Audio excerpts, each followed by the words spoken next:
Good morning, and I am looking very fuzzy this morning. Wow. I'm going to do a really professional thing and just clean my camera and see if I can sort that out. Bear with me.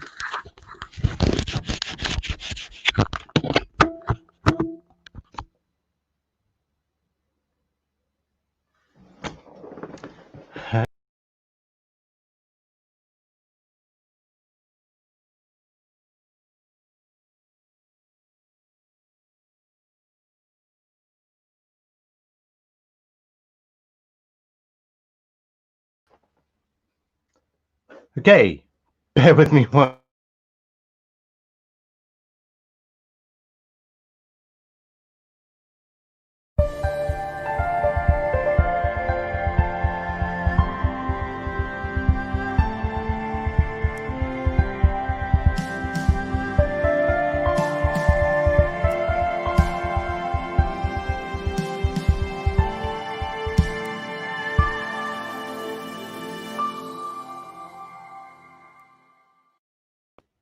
Good morning and welcome to another cognitive bias exploration. I'm not quite sure why, even with the lighting improved, but for some reason my camera just does not want to focus on me today. There we go. Excellent. Now you guys get to see my face clearly. Sorry about that. Okay. Good morning, everyone.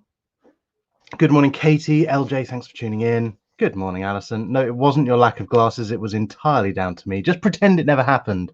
We're all good, and we'll start the video now. Good morning, and welcome to another video exploring cognitive biases. And today we're focusing all about the empathy gap.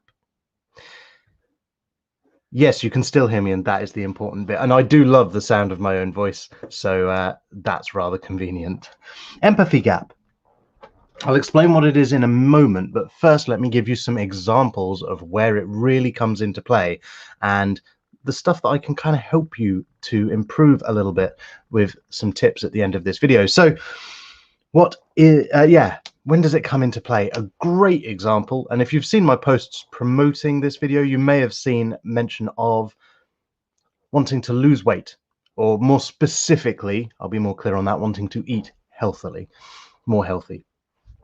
And you go to the shops, and have you ever been shopping when you're hungry and you have all the best intentions and then you fill your basket with junk anyway, compared to going shopping when you've eaten and actually you tend to make healthier choices?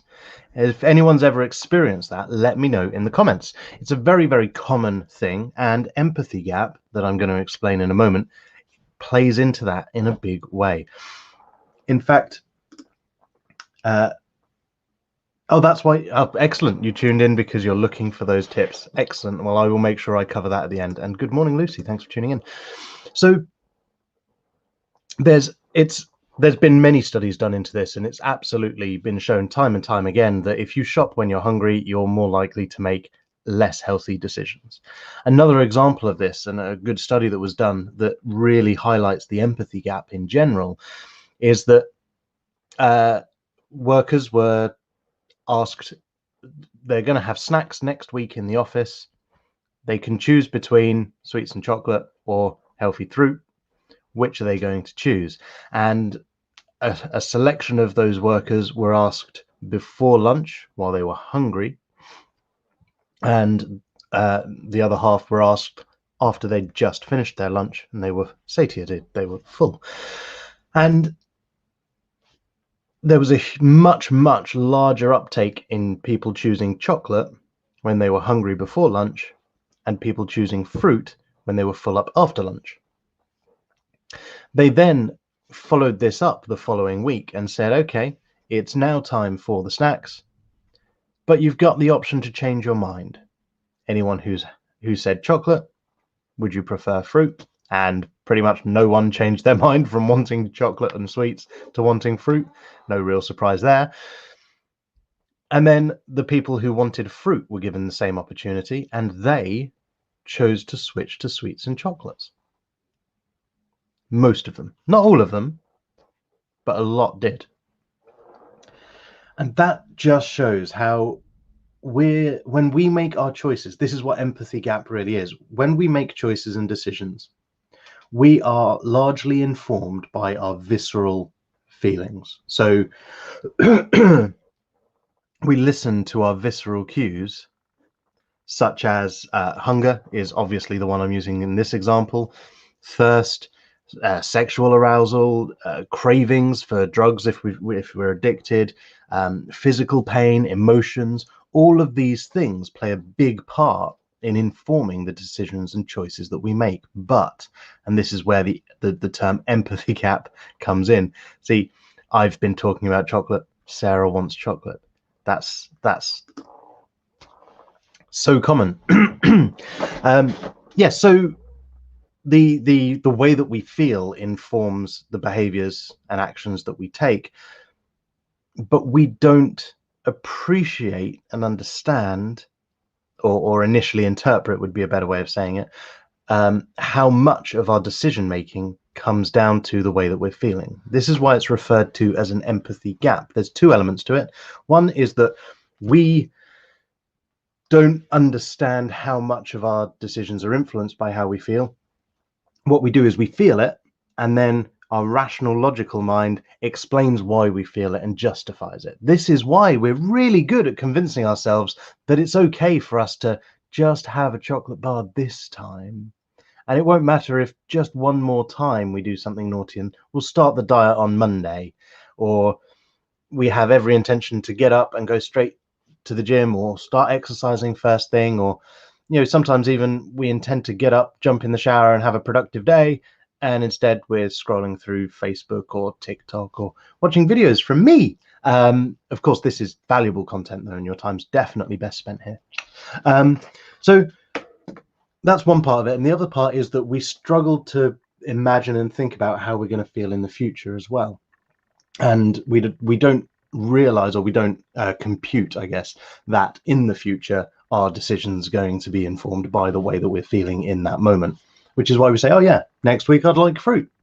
And if you said, are you likely to change your mind on that, you'd say, well, some people would have the self-awareness to say yes, but it will be based on their personal experience of past behaviors rather than a prediction of how they're going to feel.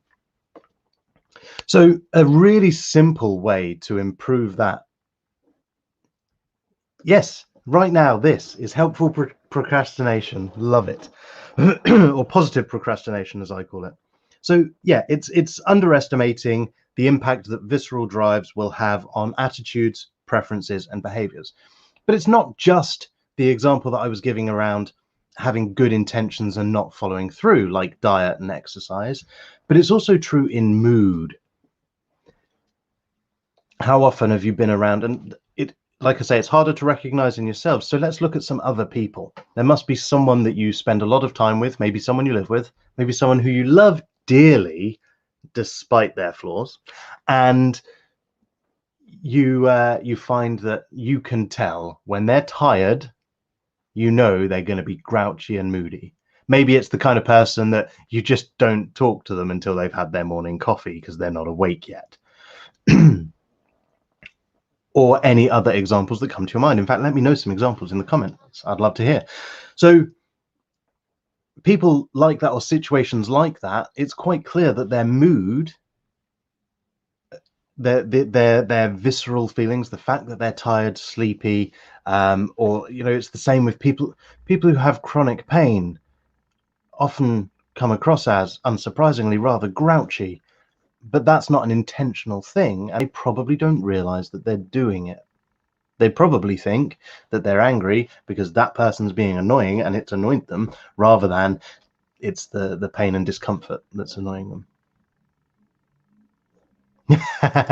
So I've made this very awkward for Liz, and so to draw even more attention to that, I'm going to call her comment up on the screen. Why am I listening to this out loud with Rob? You've made it very awkward here, Duncan. Excellent. I hope by bringing that up, I've made it even more awkward for the pair of you.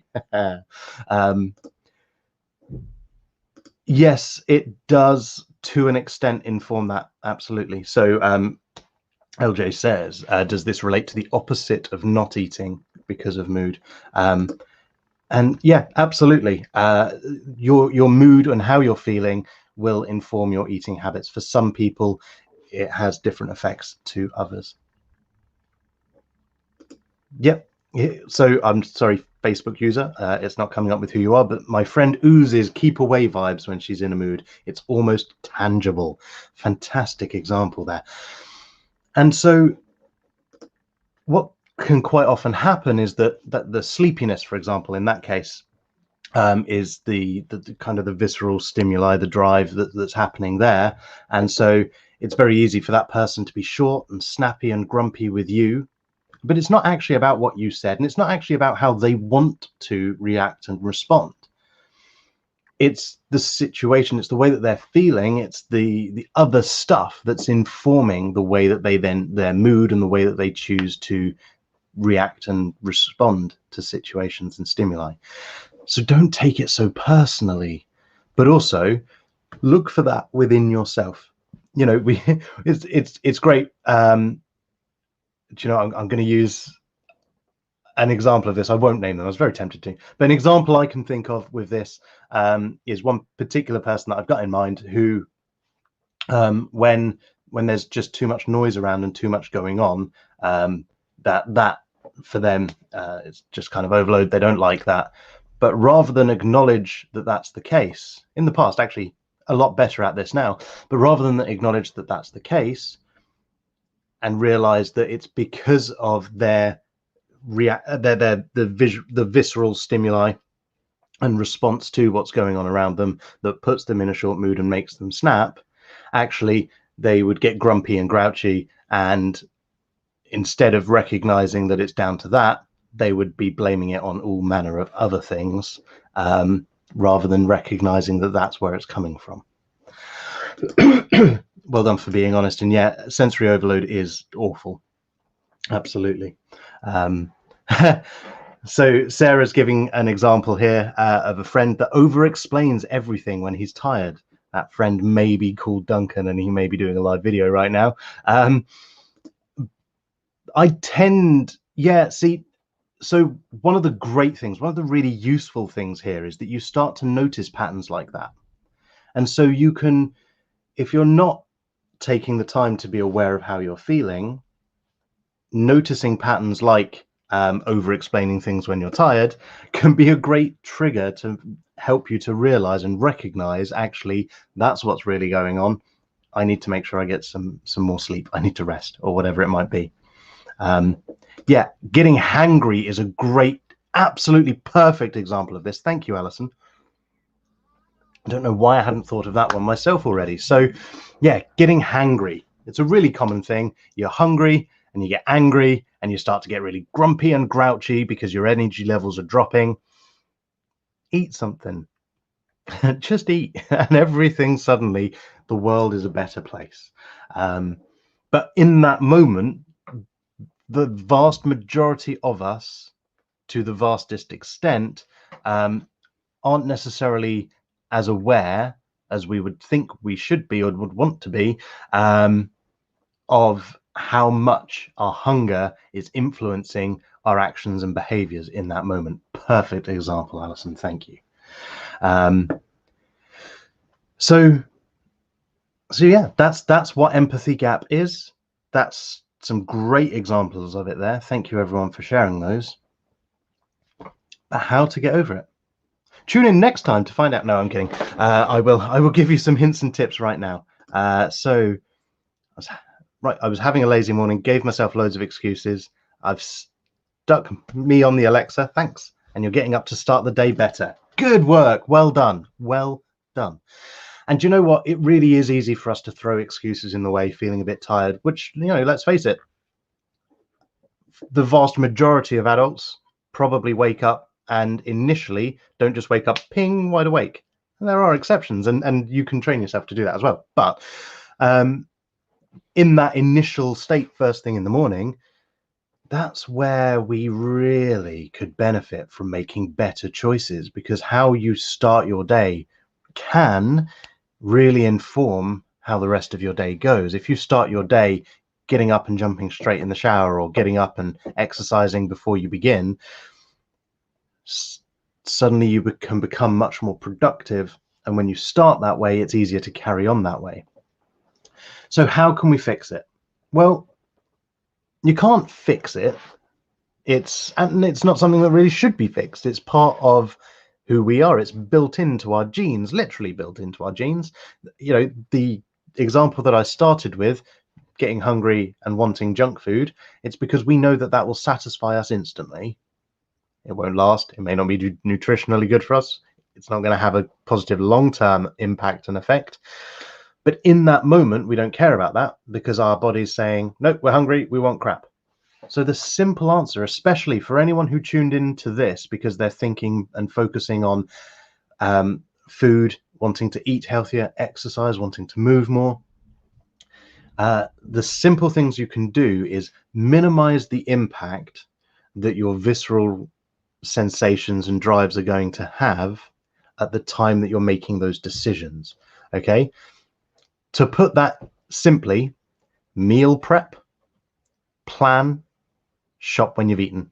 Those are the key things. So sit down and plan what you're going to eat. Now, that for some people, I've got an example in mind of someone who's brilliant at this and plans their meals pretty much 2 weeks in advance with a little bit of wiggle room. And then I know people who struggle to plan what they're going to eat next and never think ahead.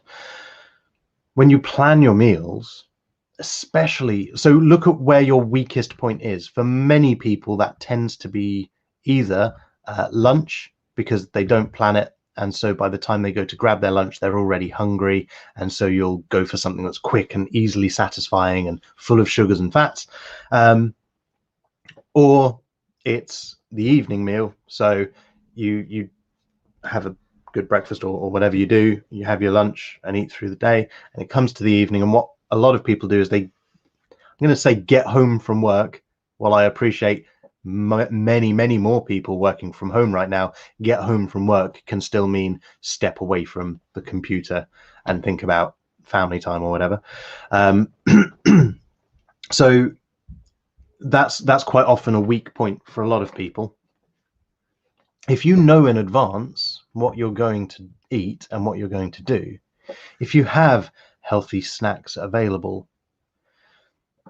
and that they're at the front of the cupboard and you see them first, then you're going to have much better luck. Because while your emotions in the moment, the way that you're feeling, the hunger, the visceral drives in the moment are going to be saying, give me junk, give me junk, give me junk. If you already have planned, then you're already anticipating what you're going to be eating. And so your focus is more on that. And if that stuff's more readily to hand and readily available, it's much easier for you to grab that and to stick to the decisions you've already made. If you want to be the kind of person that gets up as soon as your alarm goes off, put your alarm on the other side of the room, say you have to get up to go and turn it off. If you want to be the kind of person who goes for a run first thing in the morning, have your running gear right next to your bed, so you put that on and that's the first thing you're going to do. If you've promised yourself that this afternoon you're going to spend an hour following up on leads for your business, then make a point of actually setting that time aside. Set an alarm in your phone to remind you, and switch off Facebook notifications, for example. So have a look and see and have a think about what you can do in advance to ensure that it's easier to follow through on your positive desires and what you want to do, rather than your immediate drives based on your emotion. Yep, absolutely. Prepare them in the morning so you can't change your mind is a great way of doing it. Sarah's saying, I rebel if I plan my meals. So plan your meals with flexibility. Maybe an option. So that could be, plan what you're going to eat across the week, but then come Tuesday evening, you can go, right, well, what am I going to do today? Today I'll do the thing that I planned, that I bought the food in for. Or like LJ said, if you can prepare it in advance, then when it comes to that evening, you're less likely to rebel and choose something else because you've already started that in the morning. And in advance doesn't necessarily mean you need to meal plan a whole week ahead. It could just simply be that on a Thursday evening, you sit down and think about what you're going to eat on a Friday and get excited about it. Because then you've got something to look forward to and you've set that expectation clearly in your mind. That's not the same as restricting yourself. I didn't have snacks the other day when I wanted chocolate. Don't keep chocolate in the house for this reason. But then my boyfriend made me a chocolate cake. Well, I think that your boyfriend is clearly a very, very kind, loving boyfriend who decided to make you chocolate cake because he felt you really deserved it. So you should thank him, whoever that Facebook user could possibly be. What if you're great at doing productive stuff but keep telling yourself you'll have downtime and then that never happens? Make the downtime more enticing. Plan it in specifically. So that could be to set a specific time for it. Would be a great example, and then make sure you stick to it. Find a way to make downtime more spontaneous for you, because I know spontaneity is important to you. So have the facilities, the ability around you to go and do that downtime stuff. Think about what it is that you mean by downtime. Maybe make a list of the things that downtime that you could do that would give you benefit in that downtime. And then when it comes to actually doing it, turn your phone off, leave your phone out of the way and enjoy that downtime. Yeah, there we go. Brilliant example. So Tristan has a weekly meal plan, but they allow changes between days. So they've got a plan. And to be fair, I know Tristan's diet is, I was going to say rather restrictive. He just makes ethical choices in his food, which means that it's harder to just impulsively go out and grab something, because he can probably only have 2 things off a menu at McDonald's, for example. So yeah, but allowing yourself some flexibility within a plan is a great way of doing it. Yep, Katie Burns does the same thing. Tara says, I meal plan, prep, plan everything to do with the kids and home routine. Why am I no good when it comes to me and my business? Well, Tara, there's a big question there, isn't it? Oh, and James would like chocolate cake.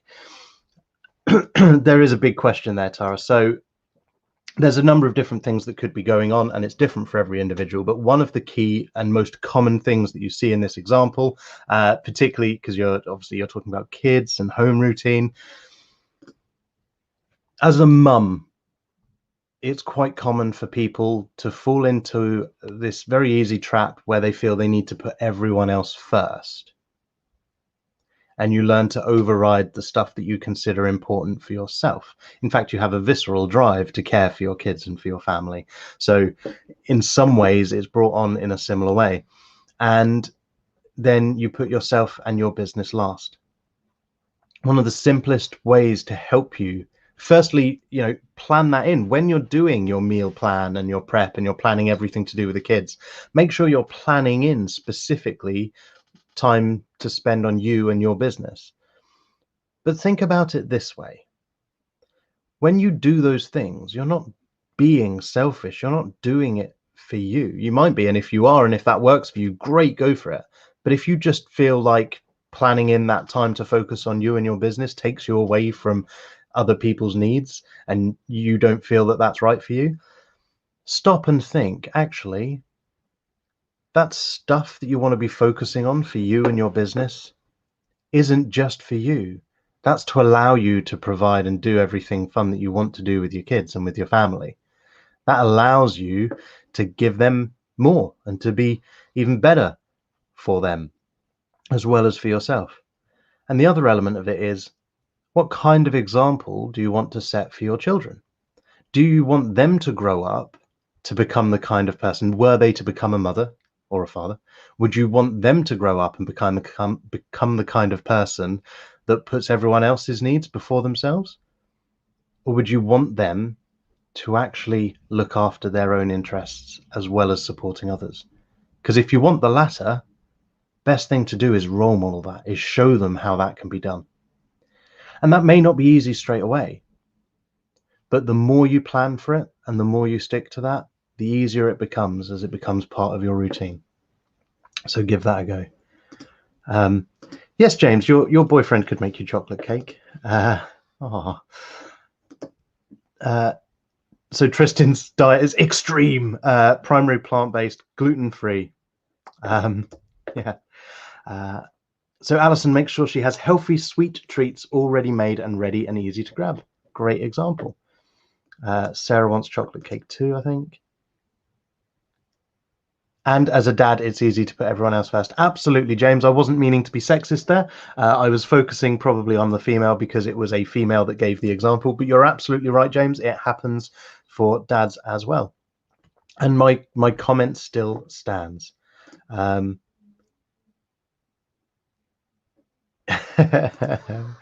great irrelevant comments coming in as well. Okay, so that is empathy gap. Quick summary then.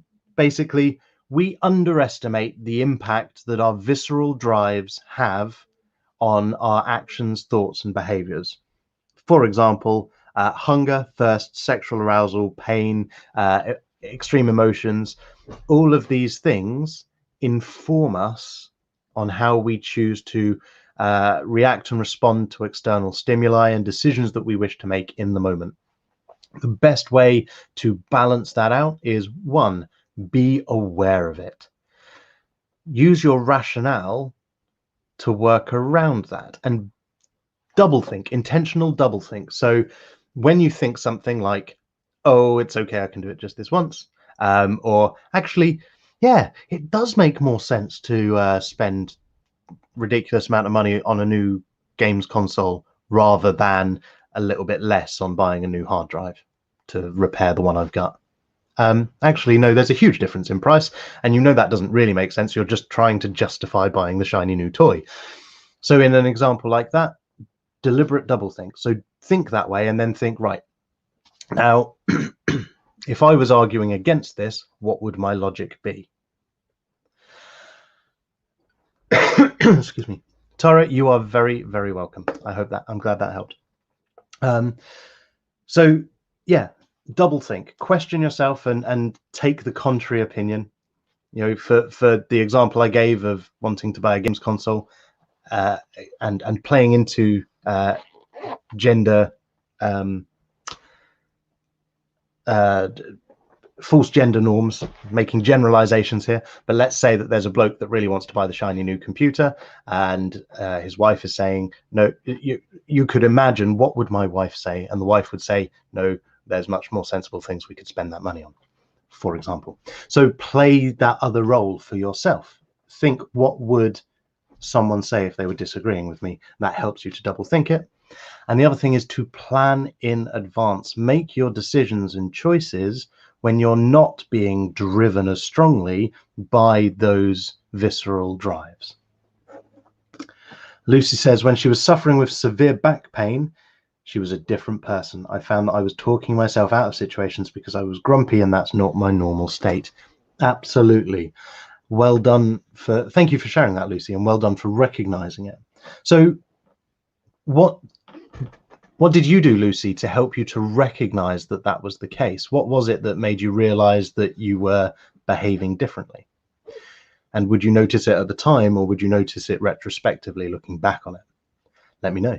So while I wait for Lucy to reply, if you've got any other questions or comments, pop them in the comments now, and I will answer them shortly before I bring this video to an end. If you've enjoyed this video and you haven't caught my others, head over to my YouTube channel. Just search for Mind Affinity on YouTube and you'll see my smiley face in the corner. And there's a whole playlist of these. Or if you prefer and you're watching on Facebook, head to my Facebook page, again, Mind Affinity.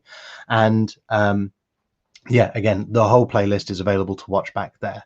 I focus on a new cognitive bias each week. And I don't even know what I'm going to do next week, but tune in Thursday at 9 a.m. and I will be covering another one. So Lucy says, it was more at home with your parents that you noticed you were being short. Cool. So that's the other thing. People around you are more likely to notice if your mood is affecting your behaviors before you do. So be prepared to listen to others and take on board what they're saying. Not always easy, especially if you're not in the right place or the right mood with it, but well worth making the effort for when you can. Thank you very much, Tristan, for dropping my YouTube link at the bottom.